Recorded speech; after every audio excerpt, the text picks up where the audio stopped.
এই সরকার নিয়ে কোনো প্রত্যাশা নেই বলে মন্তব্য করেছেন বিএনপি স্থায়ী কমিটির সদস্য আমির খসরু মাহমুদ চৌধুরী। দুপুরে বরিশালে বিভাগীয় ব্যবসায়ী ফোরাম আয়োজিত ক্ষুদ্র ও কুটির শিল্প মেলার উদ্বোধনকালে প্রধান অতিথির বক্তব্যে তিনি একথা বলেন।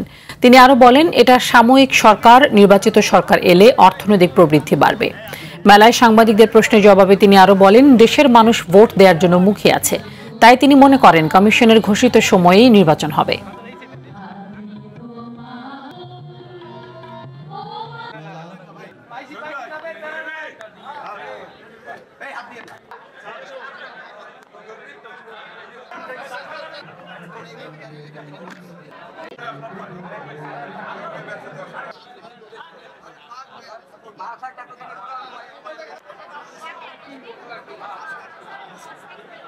এটা একটা সাময়িক সরকার, আমার কোনো প্রত্যাশা নাই। আমরা অপেক্ষা করছি একটা নির্বাচিত সরকারের জন্য। নির্বাচিত সরকার যখন দেশে আসবে তার জন্য আমাদের এই প্রস্তুতি।